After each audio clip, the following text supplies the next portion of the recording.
Hi guys and welcome back to the channel. Today I've got the on-track series video for the Swedish Tier 10 medium tank, the Udes 1516.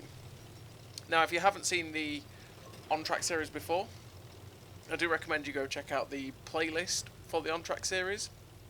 And basically what we do is we go from the Tier 5 in the line all the way up to the Tier 10. We show ace tanker gameplay in each and every one of them, go through what the commander skills are for the tank, and the equipment setups, and just generally show you what the tank can do. Now, right now, at the time of recording this video, the Swedish tank destroyers, medium tanks, and heavy tanks are all on discount. It's the Swedish on-track. They've just done an on-track for the whole nation's tech tree, and you can grind up these tanks pretty quickly, generally, and that's why I've released this video when I have. And you can also do the Italian line as well at the same time. Now, I do have an on-track series video already for the Progetto 65 and for the Kramvarn, so if you want to see what they're like, go watch them out, check them out, generally.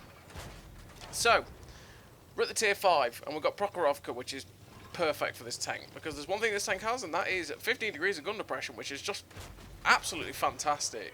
It's like a Hoover. You saw me pointing the gun down to the ground when we were on our way into this position. Yeah, it's a Hoover. It's got mad gun depression. And it's really, really helpful for situations like this ridgeline. Now, for crew skills, and I run it all the way up the line the same. I run Born Leader, Sixth Sense, Trap Mechanic, Situational Awareness, Camouflage Expertise, Rapid Loading, Steady Aim, Run and Gun, and Snapshot. Now, there is one thing that is a common theme along the Swedish mediums, and that is they all generally have pretty good camo, except for the Tier 6, I believe. The Tier 6 has actually the worst out of the lot, I think. Might be the Leo at Tier 7. But anyway, they've all got pretty damn good camo, the Swedish mediums. So you could drop something like Snapshot and put in Muffled Shot, so that you're firing through bushes, you don't lose as much concealment when you fire. But the gun handling on a lot of the tanks isn't that great. So having the Snapshot, having all the gun perks, just really helps the tank along. Now on this Strv M42, I also run rammer, vents and optics because, well, you could boost the camo again even better, because this tank has like 329 meters steel concealment. You could make that even better with a camo net, because obviously camo nets now are permanently active. But really, making the DPM better, making just everything about the tank that little bit better with vents is just exactly what you need, and you just want view range as well. So the coated optics are exactly what you need for this tank, because especially at lower tiers, view range is king. And if you have really good view range, you spot out a lot more tanks than can see you, which means you obviously get more damage, and at the same time you also take a little bit less damage yourself, because, well, you manage to spot the tanks before they see you, so you know you don't take the hits. So Prokhorovka, this game has gone pretty damn quickly. It's Tier 5, and we took the bolt, we spotted out, got a decent amount of assisted, and we just kept the gun working all the time. And we've just basically, this game has been one of those games where we've never stopped firing, and we're just about to shut down the last tank. As I say that, we bounce on the KV1, but I know I've got the hit points, so we finish him off. And he's not the last tank, there is one heavy tank left. Yeah, the Strv M42 is a Tier 5. It's okay. It's not got the best gun handling in the world. It's not got the best reload in the world, although it's not too bad. The gun depression is fabulous. And as you see in here, the mobility for a medium tank isn't that great at 45 kilometers an hour. I'd just say it's a typical sort of Tier 5 medium tank that's just a little bit mediocre, you know. It's nothing to shout about. It's just something you play to get along the line to move on to the next tank, because that's just the way a lot of Tier 5s are. So I'm hoping to get into a position where I can shoot the last heavy tank. The last heavy tank is on the hill. He gets spotted up there. It's a T1 heavy, and I'm basically going to pull up the B line here to try and get into a higher position to try and just get a shot at this T1. Trying to hopefully get a shot at him. The likelihood of this is, well, is very unlikely. Look how many people he's got around him. And he gets shut down.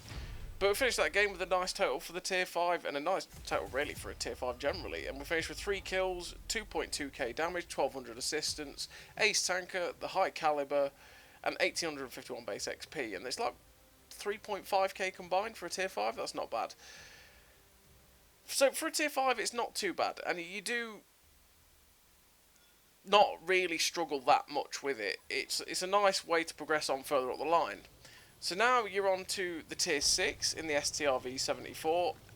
In terms of the equipment, it's exactly the same as the tank before. You just run rammer, optics and vents for the exact same reasons I listed before. This tank also has crazy gun depression. I believe it's 12 degrees. It's an absolute beast on a ridge line because you never have to really worry about ridge lines. You just can use your gun depression really easily. The gun's not too bad and the reload is okay. I don't know, it's one of those tanks that I just never really clicked with. A lot of people love it, but I don't know, it's not quite my cup of tea. It has absolutely no armour, which is something that a lot of these tanks up until the tier 9 don't have. They just don't have armour. And you've got to bear that in mind, that if you go hull down, yeah, you've got gun depression, and you can use your gun depression on the ridgeline perfectly, you can get shots, it's not that awkward. You've got to bear in mind though, if things start to look at you, they will just pen you. And the problem with this tank, same as the tier 6, is that derp guns exist, and derp guns hurt them very badly. They mostly are auto pens. For derp guns, the amount of times I've been penned in the turret on this thing by tanks with HE with 53mm of penetration is crazy. The amount of times I've penned them with derp guns, yeah, you want to be wary of that. You really do. So we're on mines, and we've taken obviously the position you want to take on mines, and that is the hill, because usually the team that takes the hill wins. And it's these horribly unbalanced spawns, which means that we basically get the hill, they don't. And usually, unless our team throws it away, or their team pushes so aggressively up the 1, 2, 3 that they can push round, our team tends to win from the spawn, purely because we get all of the high ground, we get all of the positions. And yeah, these spawns for mines are pretty dreadful, to be honest. So we're trying to get some good shots out on the hill. We're trying to use it to our best advantage here. We're trying to get some shots on this setter. Unfortunately, we shoot in the one place where there's a rock, because of course we do. And hopefully we'll get a shot into this guy as he flees away. We get another one in, and he gets shut down. Now, you've seen what the enemy team's doing. They are pushing the 1-2 quite aggressively, which is exactly what they need to do.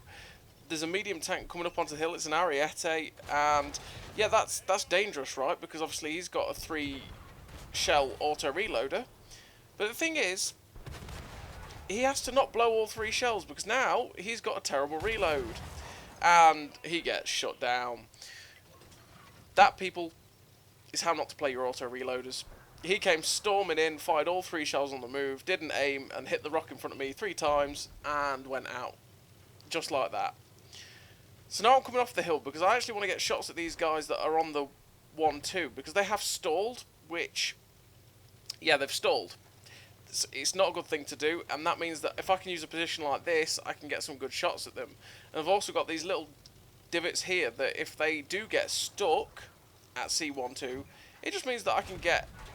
I mean, I can use the great gun depression of this tank and get some filthy shots at them.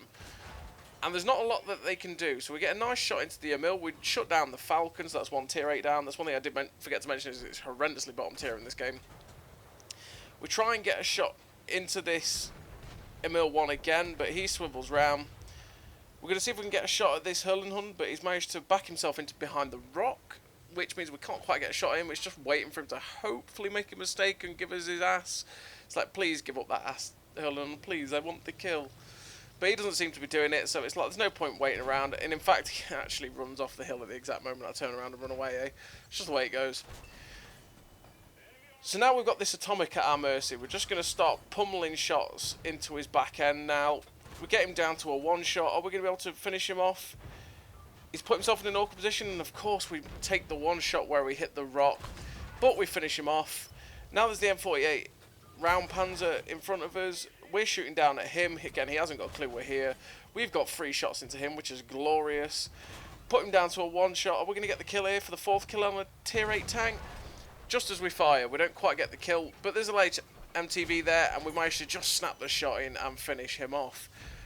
And we did get the 4 kills on tanks 2 tiers higher. So we finished that game with an epic victory, top of the team, 4 kills, 2.8k damage, 244 assistance, Nichols medal for killing 4 tanks that are 2 tiers higher than us, Ace Tanker, Confederate, 1968 base XP, like I said, 3k combined, in a match that we were pretty damn bottom tier. So it's always nice to have that sort of medal. So that's the one thing about being +2, right? That if you, well, I say +2, thing about being -2 really is getting that sort of medal where you get 4 kills on tanks 2 tiers higher. It's always really nice. And it's always really cool when you do it as well, because then you always have that sort of, I did really well, bottom tier. That's always, it's always a nice feeling, right? Instead of just getting pummeled every time.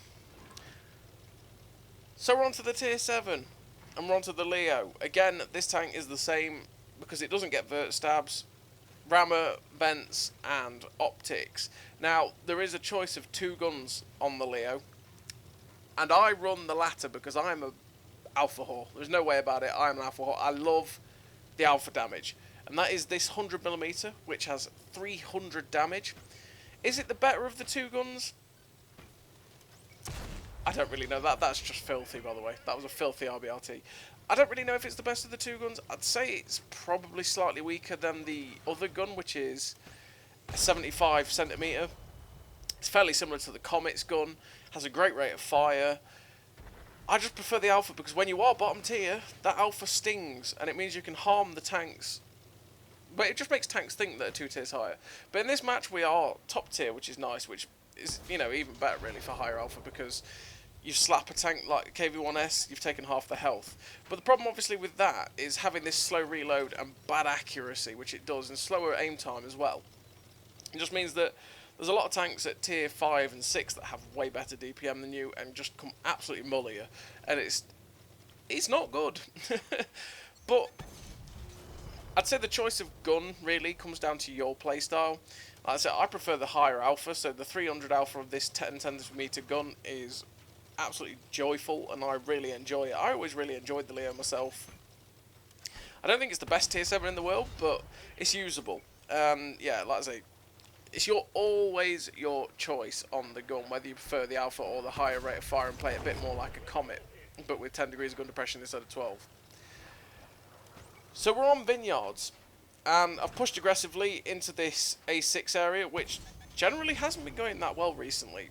It tends to be that I push this position and then just get completely overwhelmed, but their team hasn't really pushed it, and we're just kind of keep trying to pop some shots. We try and get a shot blind at the Jagdpanther, unfortunately miss, and I'm thinking now, look at where the enemy tanks are. I want to push up to the next ridge at 8. I want to progress this fight, because otherwise if I'm sitting there all the time, artillery, as we saw a minute ago, hit the floor. Artillery was going to take a shot at us. I just didn't want to stay there and get out. Try and shut down this KV-1S, which obviously we can hit that RBRT on the move at that VK earlier on. We can't hit that at really close range at that KV-1S. Now, that KV-1S pulled out in front of us, the other one, and we ducked very quickly into the rocks. And making that beeline meant that we actually ended up bouncing the KV-1S. Now, obviously, this tank doesn't really have much armour, but it does have the kind of armour where you can auto-ricochet shells. The upper plate is one of those that has no armour, but if people hit you at the wrong angle, it'll just bounce, and that's the way it can be. So you just bear that in mind, that sometimes you can bounce, and if you do bounce off the upper plate, well, you're incredibly unlucky because it has no armour, but it can happen. So we've shut down the 2 KV-1Ss, and now we're just going to move up. We get a nice shot on the move into that captured KV-1. Honestly, the gun handling is definitely a lot better because of 6.0. There's a lot of shots like those 2 that we hit on the VK at the start and that captured KV-1 there that we just wouldn't have hit before 6.0 because the gun handling was atrocious. But we get away with it because 6.0, and now we've got this Jagdpanzer 4 in front of us. We pummel one-shot him. I didn't actually need to go all the way up on top of the ridgeline there to get a shot into him, but we did. We detected and spotted there, so I'm like, okay, that's too risky to poke there. We're going to use a bit of the mobility here to push up to the next ridgeline to get under the cover. Now, I want to push up because I know there's a tank over there, obviously, that was looking at me. He fired at me and he missed. And I want to try and light them up because I've got my TDs in the middle. they might be able to shoot them. There is the Tiger 131 over there. Unfortunately, we only do track damage, and we actually spot the Jagdpanther, and that must have been what shot at us earlier on. We're going to try and get a shot at him while he's sat there. We get a nice shot into him and leave him on 322 hit points, so he's still a 2-shot. He's pulling back, and now we know the Tiger 131's over there. I want to progress again, because the Tiger 131 is staying unspotted. That Jagdpanther hides behind foliage, he's going to stay unspotted. This position will become, you know, fairly useless to me. We get a nice shot on the move into the Tiger 131 again. That's where run and gun is really useful. We're not stopping though to aim. Like, people will do it there where they'll see the Tiger 131, they're unspotted, they will have stopped to aim at that guy. Don't do that. If you duck in between the cover, if you got spotted like that, there's a likelihood you would have lost a lot of health. You just need to get into the cover, fire on the move, chance it, get yourself safe. Therefore, you'll keep your tank for longer. You know, it is what it is. This Citadel comes in after us, and this is a moment I'm thinking is kind of risky, because obviously he's got a good rate of fire on that 88mm, and I have a very bad rate of fire. We're going to try and make the most of his terrible turret rotation by just trying to swivel around him. We get a nice shot into his back. He's only got one shot into us so far. We get back up the ridgeline. He tries to fire at us, misses. We get another one into him. He gets another one into us, but I know at this time he is getting shut down and he is gone. There's just a heavy tank, a light tank, and the Jagdpanther left. I get detected and spotted there, and it's like, okay, was that the Jagdpanther? It might have been the Jagdpanther. In fact, I think it was the Jagdpanther, but he's over there. Or the Tiger P. No, I think it was the Tiger P that's over in the distance. He missed us, luckily. He could have killed us with one shot, but at the same time, it was also fairly unlikely because 6.0 with its damage RNG. And now we're going to go in on this Jagdpanther. This Jagdpanther's got 322 health. Like I say, it's a 2-shot. But I'm hoping to use the cover of the buildings. But he gets shut down before we get there. So there's just the light tank and the Tiger P. So I know where the Tiger P is, because we know where the light tank is, right? The light tank's in the cap. The light tank was pushing down the 1 line, so it's got to be the Tiger P that was over here. So we're just going to push across to see if we can spot him up. Because I've got the TD that's behind me. The TD could shoot him. The heavy tank's pushing us well towards the base, so I'm kind of hoping that that heavy tank might be able to do something about it. I was going to push up aggressively. Is this shot going to go in? That shot goes in. We finish off the Tiger P. We didn't... Pre-6.0, I'm just saying this now, pre-6.0, that shot would not have gone in. That was not... We didn't aim it at all, really, fully. That would have missed. But that was the opportunity we were actually going to get to shoot that Tiger P, and we had to take it, otherwise he was going to get up behind cover. But we managed to finish him off. But yeah, anyway, the Tiger P was shooting us over there. Like I said, the light tank was on the 1 line pushing up, so it was most likely that I wanted to go up the J line to spot him, but it was like, oh, I need to kind of get to the cat. We get a nice shot snapped into the SP1C. Again, I didn't really want to take the hit from that guy because he would have put me down to a 1-shot. But now we've got the reset, we can calmly poke up to finish him off because we knew we had the alpha to finish him. But that was a nice game for the Leo on Vineyards. We finished top with 7 kills, 4.7k damage, 2.3k assisted, that's like 7k combined. Devastator, Ace Tanker, Sniper, Top Gun, High Caliber, 2.6k base XP. And a really nice game for the Leo, and it is a nice tank. I like the Leo personally, myself. I can understand people that might not like it, because it's quite fat, it's not the quickest in the world. The 100mm or the 10cm gun is quite derpy. But the other gun is pretty nice as well. Like I say, it's just your choice.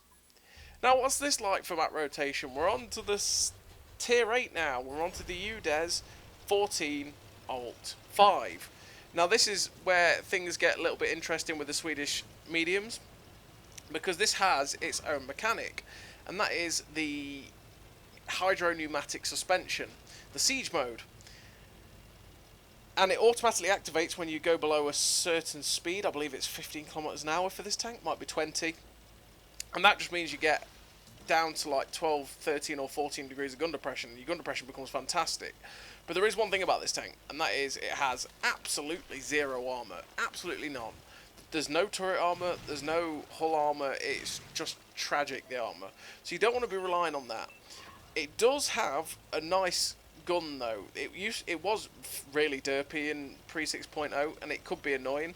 Post 6.0, obviously, it's not that derpy.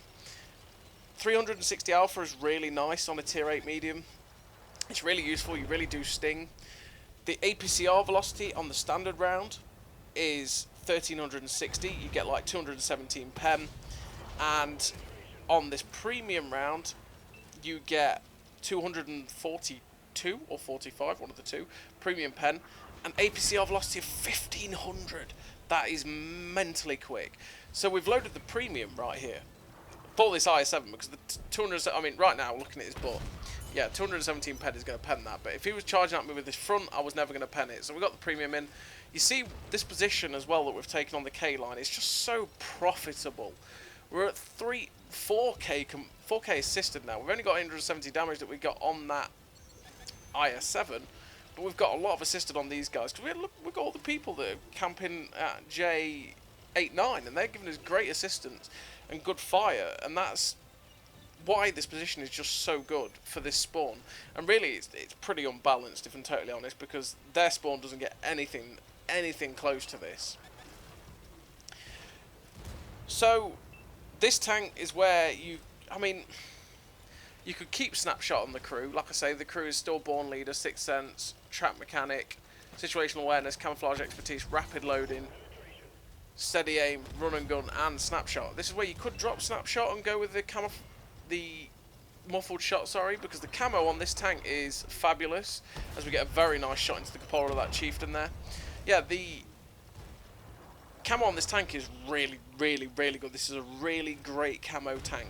So you could buff it as high as possible, right? But really the gun does need it, because it's got like 0.38 accuracy, and it does need that love. And to that effect, the equipment loadout has changed, and it's the same now for these next three tanks, and that is rammer, vert stabs, and optics. The vert stabs are really needed for this thing to make it really quite nice.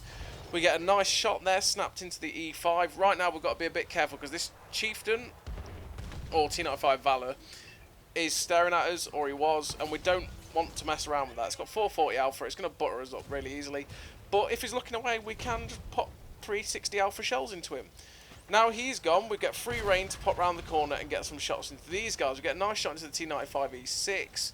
Our friends are pressuring these guys from the other side, so they are fairly distracted, but this Object 277 just decides, yeah, you know what, I'm going for you. Gets a shot into us, we've tracked him in place, and he ends up getting finished off. We're up to 2.8k damage, 4.5k assist. It's a really nice game for this tank, especially since I think we were one of only 2 tier 8 tanks in the entire lobby.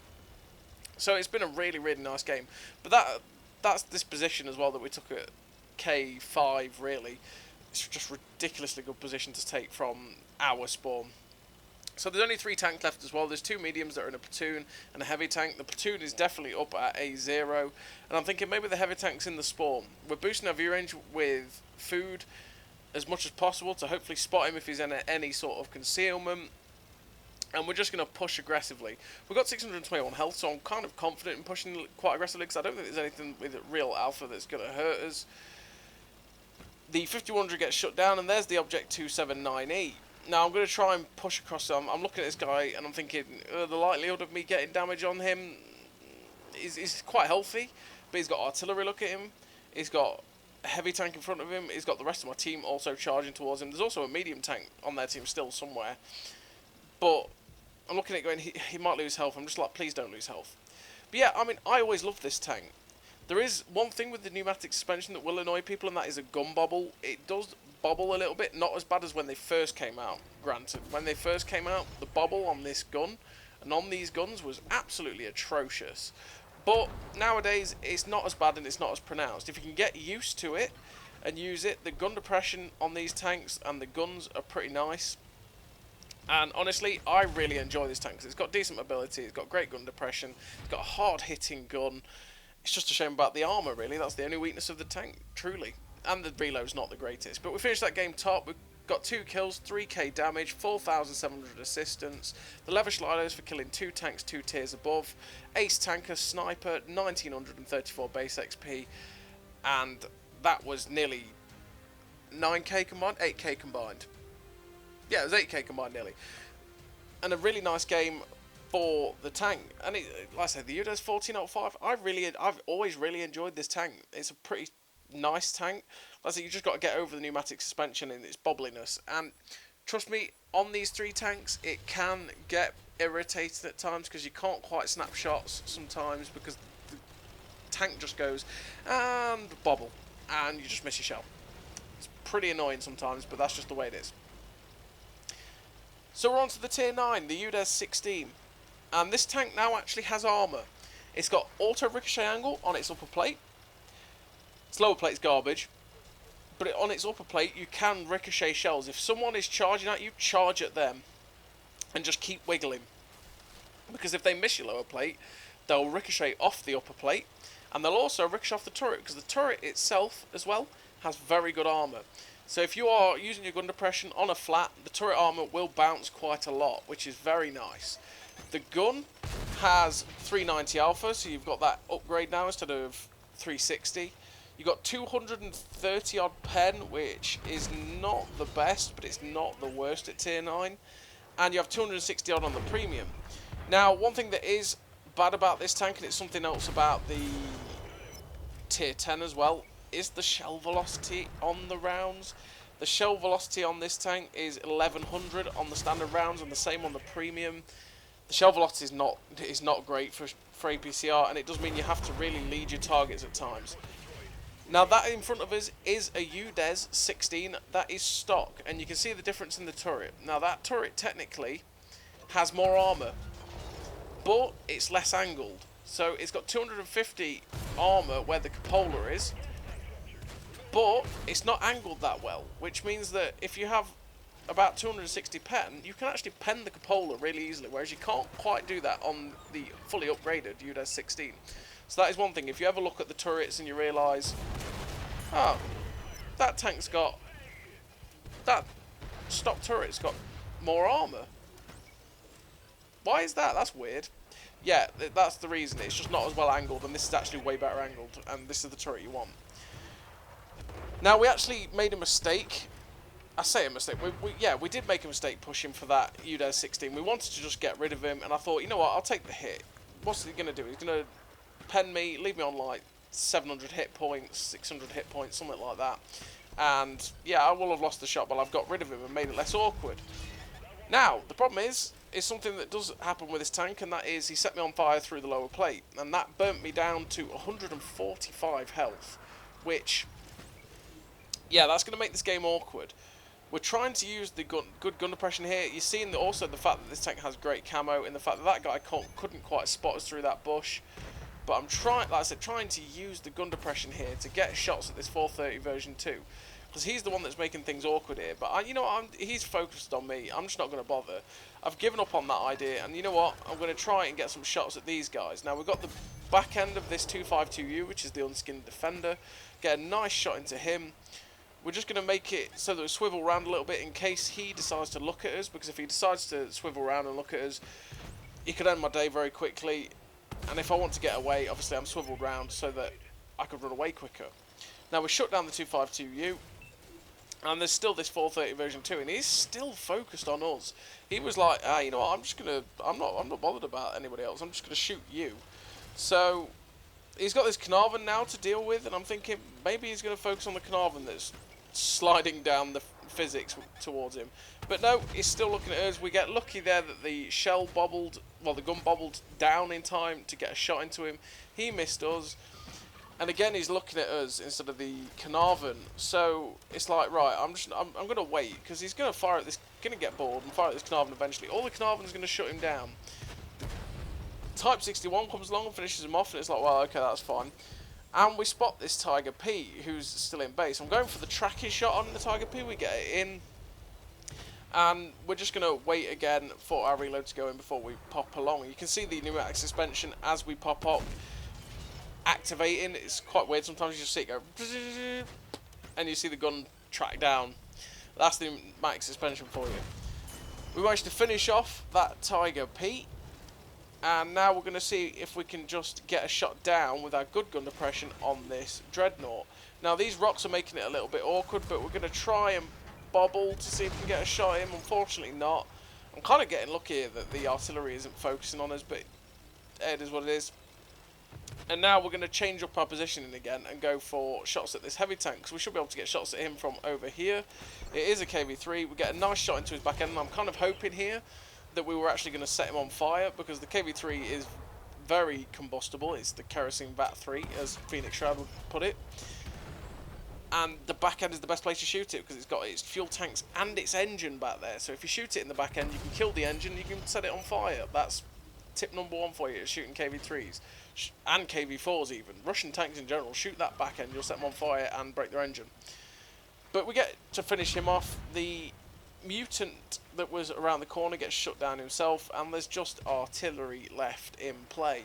He fires, so he gets spotted up, which means I'm not going to get the kill or the damage on him.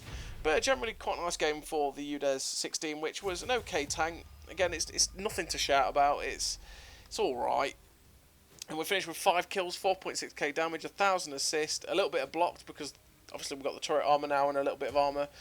The Ace Tanker Spartan, high caliber, and 1,721 base XP, so it's 5.6k combined. Yeah, the tier 9 is okay, it's just not the best, generally. And yeah, it's a little bit mediocre if I'm totally honest. I don't think it's that great. I kind of enjoyed it, but I think the tier 8 was better for me personally, and I don't know. I don't think it's one that many people will enjoy, because I think the gun bobble makes it a little bit annoying. The gun handling isn't that great. The reload isn't too good. Shell velocity is not good for APCR anyway on that type of gun. Yeah, I don't know. It's just mediocre really, I'd say. But we're on to the tier 10 now, and that is the Udes 1516. We're at the top of the tree, the pinnacle of the line. What do I think of this tank? Well, I think it's better than mediocre, but it's not brilliant, right? It's got one thing that's very, very good about it, and that's its armour when it's hull down.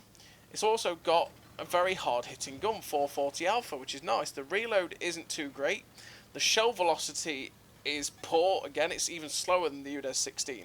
It's 1,000 meters a second, which is just not great.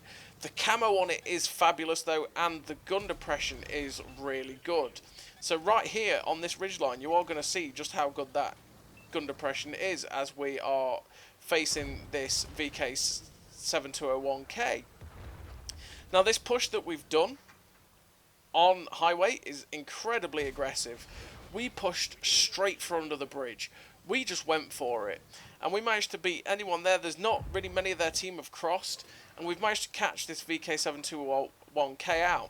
And my play here was to push across so that we could just get a ridiculous amount of spotting, because if you do get to this ridgeline here and start to spot their tanks that are camping up on the ridgelines, you can get some crazy assistance.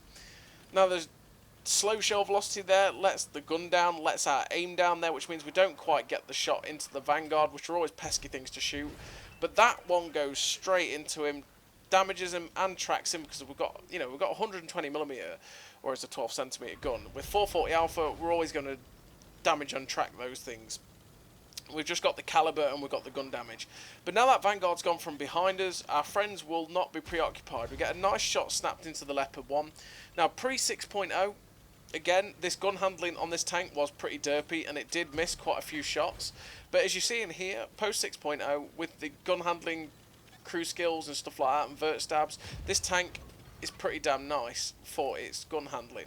Still not the best, and it can still be troll, but you can make the best of it.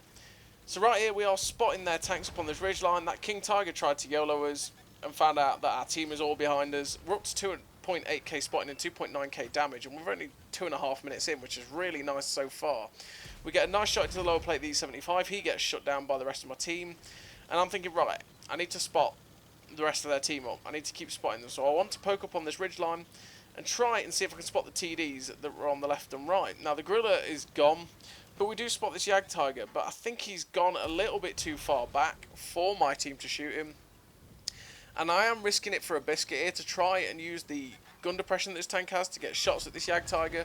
The first one unfortunately hit the floor. The second one hits his frontal superstructure instead of the side that we had it aimed for. Just as I was about to poke up again, we got detected, which made me think, nah, Neo, no, I'm not doing that. I'm not going to take a hit from over there, because it could be something big like the gorilla.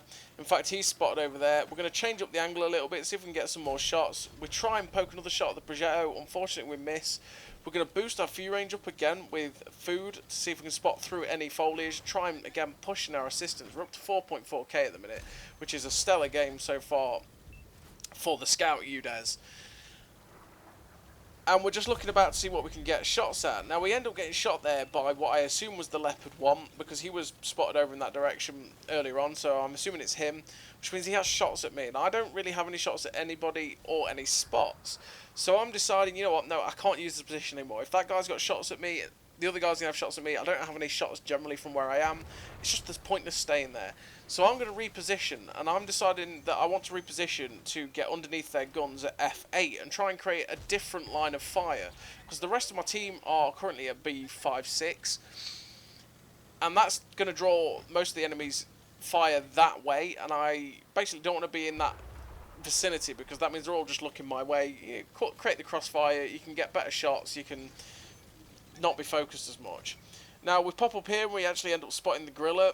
The gorilla is unfortunately really awkwardly behind that bridge, which means we're not quite going to get any shots at him. We get a nice shot blind into the Yag Tiger though, as he's pulling back. We have got this ridgeline in front of us, which is nice, because obviously these guys will have to come right up on top of the ridgeline to get any kind of shot at us, which means that we're fairly safe, and I note the words fairly safe. Now, we boost our view range with food here, and our DPM, and our gun handling. We get a nice shot into the side and tracks of the gorilla there to pen and track him, because it's a gorilla. We've got 120mm. We can pen and track him and overmatch his side quite easily. Now, we end up getting hit by pretty much everything there. Artillery, tanks on the left, which I think the Yag Tiger hit us, which means we go from like being full health or 1500 health to 200. And I actually thought I was dead, because that Pantera came up and dropped 2 shells into us, but I actually think he's stock, which means he's only got 2 shells in him, and he gets shut down by us as he tried to come over the ridgeline. Now, there's only a couple of tanks left. They're all in front of us here, and it's the perfect place for the Udes, because we've got the great gun depression to be able to, we'll just get the gun down. Now, the WZQL looks at us, and it looks like he's going to come up and finish us off, but luckily enough for us, he's seen other tanks that he can shoot and decided not to bother. We've got the gun depression here waiting for the suspension to get the gun lower, get a nice shot into the Leopard 1.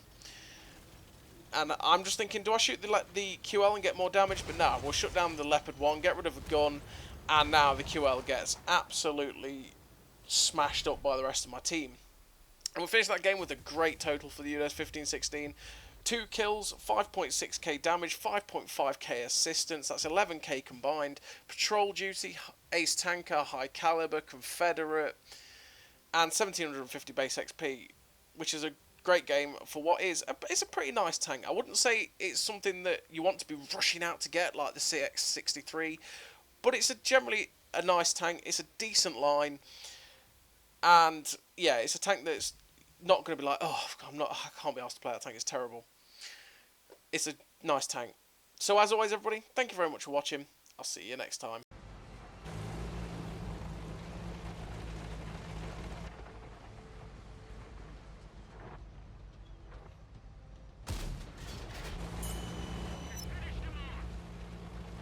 A great success!